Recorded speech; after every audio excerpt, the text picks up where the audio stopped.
Ja ću se zadržati na inovacijskim pokretima i ulogom u svetu, veliki inovacijski pokret koji je bio u našoj zemlji, u SFRJ, i uloga naših velikana u tom pokretu.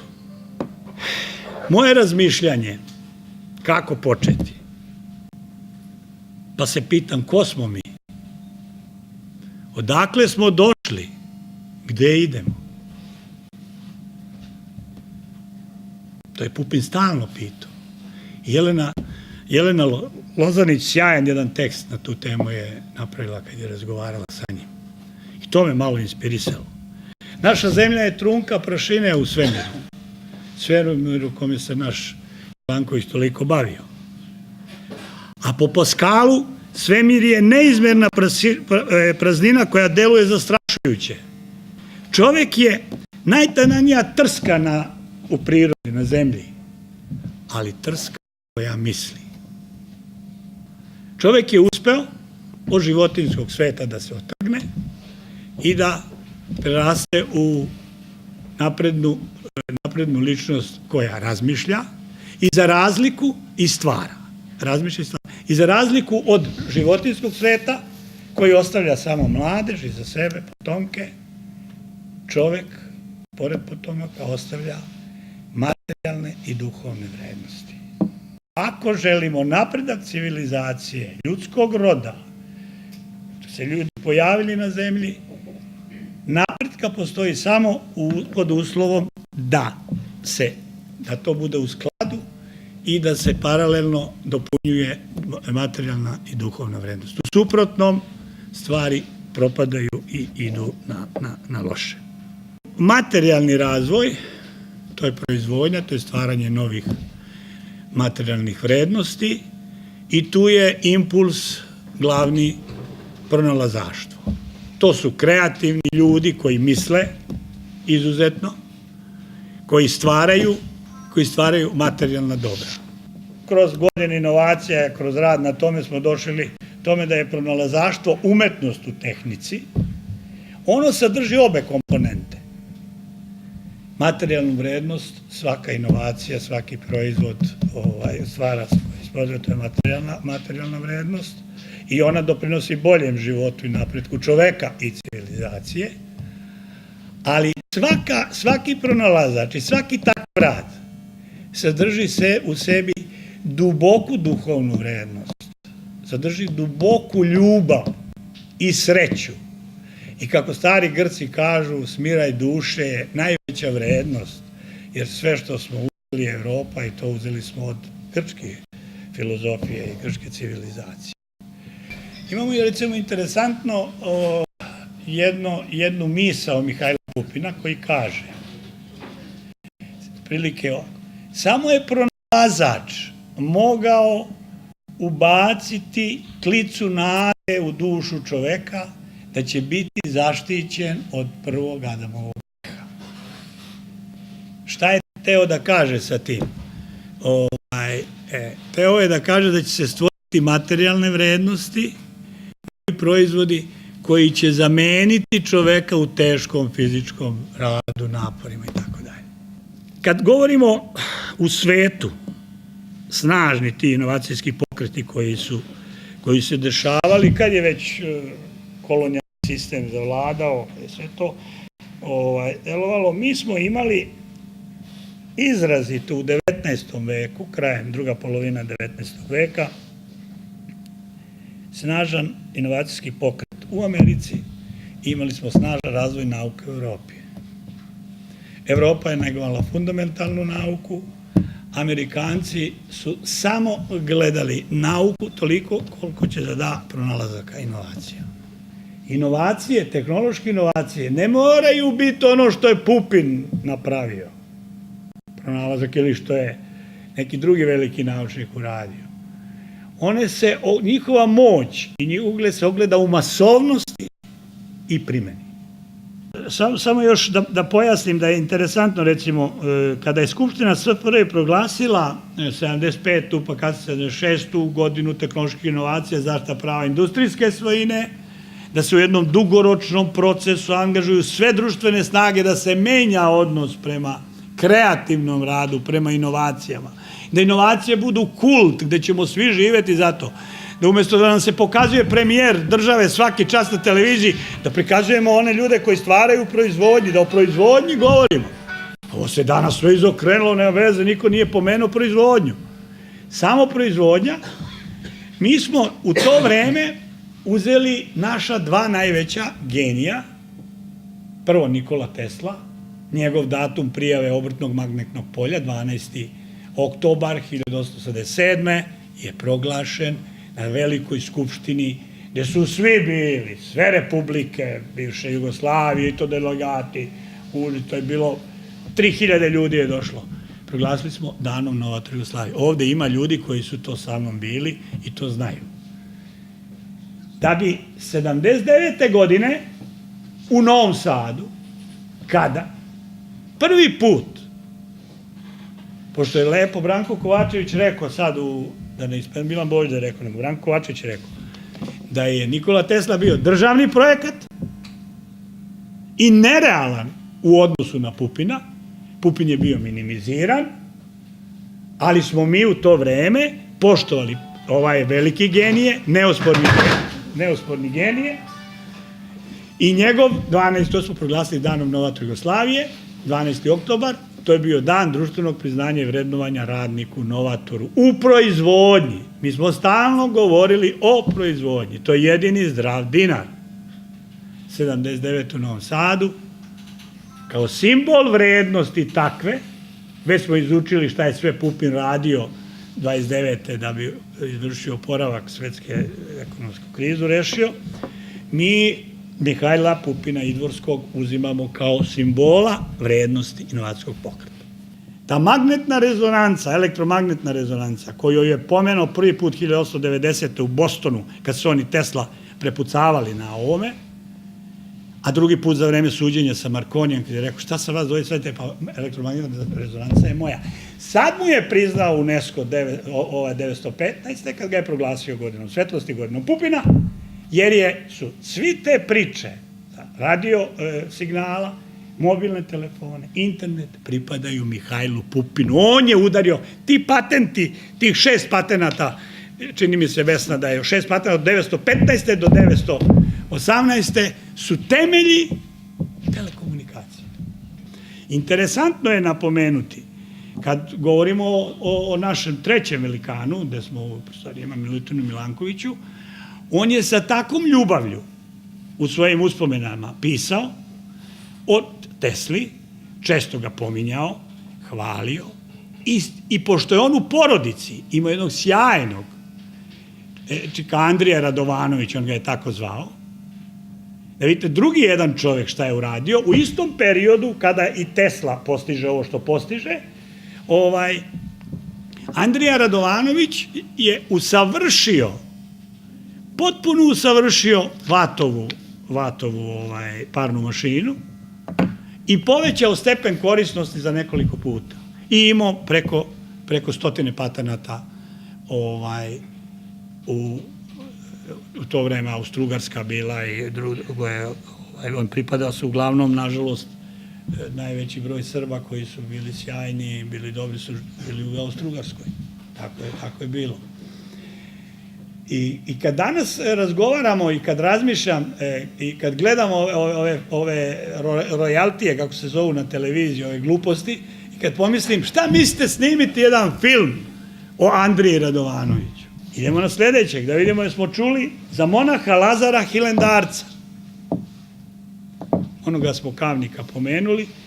Ili Miloša Rasulića. Miloš Rasulić je bio za vreme cara Dušana. I to je bio glavni, sva naoružanje, moć koju je imao car Dušan u vojsci, zahvaljujući Milošu Rasuliću. 1386. godine je on bio kasnije i nagrađen nešto i ovo. A monah Lazar Hilendarac, da kažemo kratko za njega. Vi imate u ovim svetskim enciklopedijama, posebno kod ovih, slobodno kažem, kvarnih Engleza, oni nas baš ne vole izgleda. Gledam njihovu enciklopediju i sad veliki pronalasci sveta. I dođem do 1404. To je inače čovek kome je despot Stefan Lazarević jedan od ponosa evropske civilizacije, Srbin, da tako kažem. Bio je sjajan čovek koji je bio vrlo obrazovan način i pomagao pronalazače. U toj enciklopediji velikoj stoji Monah Lazar Hilendarac je pronalazač onih satova crkvenih. Prvi put se to pojavljuje sve,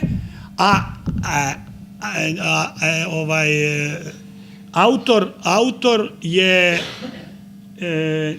ne Srbin, ne govorim Monah Lazar Hilendarac, nego kaže autor je nepoznat. A u svim tekstovima koje imate, vrlo često se pominje na engleskom jeziku to ime. Ali neće da ga pomenu jer je srpskog porekla. I to su izdanja ja sam imao pre 10 godina to izdanje koje je rađeno. Ajmo na Nikolu Trbojevića. Isto, ko je čuo za Nikolu Trbojevića? Pazite. Jedan sjajan čovek isto iz Austro-Ugarske, završio mašinski fakultet u Beču, 1910. ide u Ameriku, diplomirani mašinski inženjer, ide kod ujaka Nikole Tesle.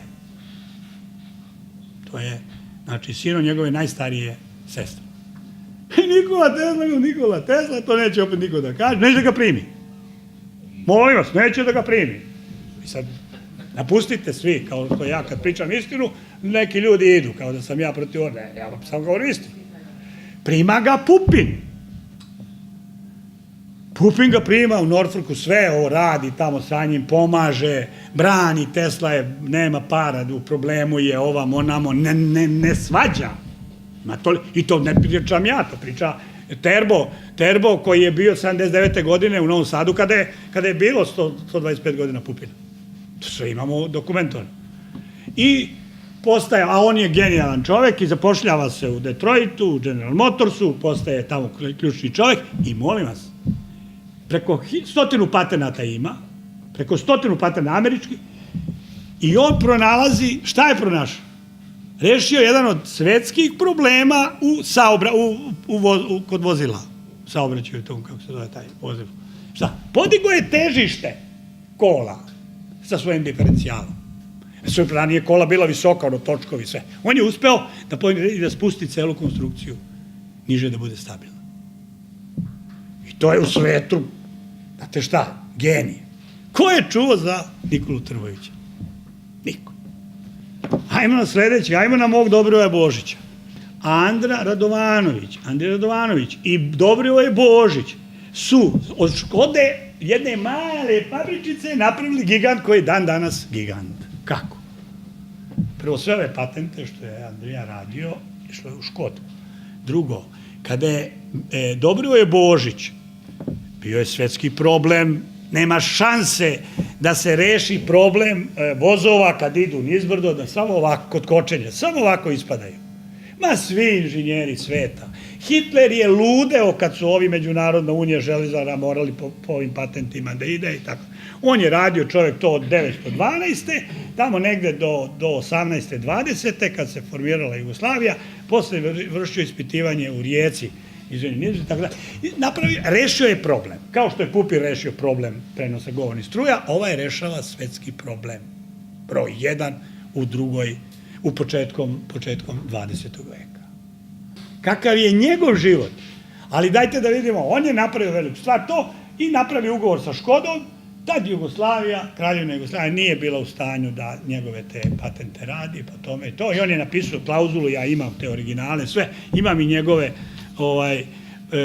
i njegove ispitivanja, sva to su ovake knjige koje je radio u Rijeci i tako dalje. On je na kraju klauzule rekao, kad moja zemlja, Jugoslavija, bude ekonomski tako moćna da može da to, sva prava idu na onu firmu u Jugoslaviji koja će to da radi. Škoda je postala to što jeste na taj patentima, ima još jedan njihov koji je bio za elektrifikaciju, nešto, i to je ne u našim knjigama, to je u ovome časopisu, kako se zove, ta slika koja slika Škodu, pominju se i Božić i Andrija Radovanović. I o tom čoveku se malo zna. Nikola Bizumić, šišali smo ceo svet. Pronalazač čuvena nularica je to Srbin izmislio. I da vam kažem, koje je to bogatstvo, šta je taj radio? Kad su se komunisti na čelu sa Mošom Pijadom zainteresovali za to, imao to ogromne pare. Ali bio pametan, patentirao, zaštitio i sjajno prošao. Nikola Bizumić, tu Sremac, napravio sjajnu stvar. Njegovo. To bi Englezi na sva usta, ne bi bilo Engleza koji ne bi znao da je njihov izmislio takvu jednu stvar koja ima prolaz i tako dalje. Evo ovo danas što imamo da se setimo, dvojice ključnih ljudi koji su nam to sve dali. To je Toša Selesković i Đorđe Stanojević. Ova je bio industrija, a ova je bio, da kažemo, elektroprivreda, neka i tako dalje. Od prvih, recimo Toša Selesković, 1884. u Kragujevcu dolazi kralj Milan i kraljica Natalija i pušta se prva centrala na struju, vojno-tehnički zavod. A da bude veće, Toša Selesković nije Srbin. On se odrekao, Nemac, odrekao se svojih, prešao u srpstvo, uzeo srpstvo i kao takav, ali ne samo on, onda se moramo setiti Josipa Pančića, Đorđe Vajferta, Ljubomira Klerića, Ignjata Bajlonija i mnogi drugi koji nisu bili Srbi, a za Srbiju su učinili mnogo više nego njeni rođeni sinovi. Niko to retko kad vidim da to pomenemo. Pa kažem, kad ne pominjemo naš, pa gde ćemo ove sad? Mada su se ovi odrekli, bili u se. Duša je nešto što je najsavršenije i najvrednije što je Gospod stvorio u svemiru. I to je jedina veza čoveka i Gospoda. Pupinu su uvek govorili, pa ja znam da Gospod postoji.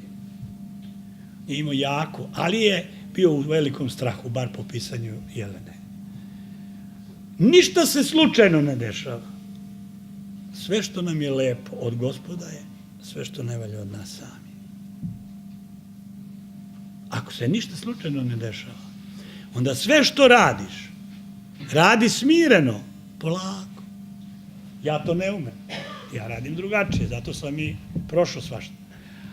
Ali mi se mnogo sviđa to razmišljanje Pupinovo i mislim da me on mnogo usmerio i sad razmišljam, majko moja, kad bi ova nesretna televizija tela ove naše velikane da govori, ili kako je recimo Milutin Milanković biblijsku priču Vavilonske kule rešio i izračunao koliko zgrada može da ide najviše. Kako je to divna stvar. Znate.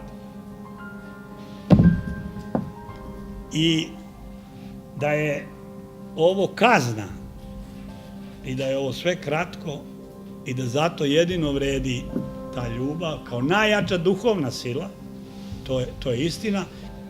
Ja mislim da je to... Jedan veliki aplauz. Sada bude pitanje.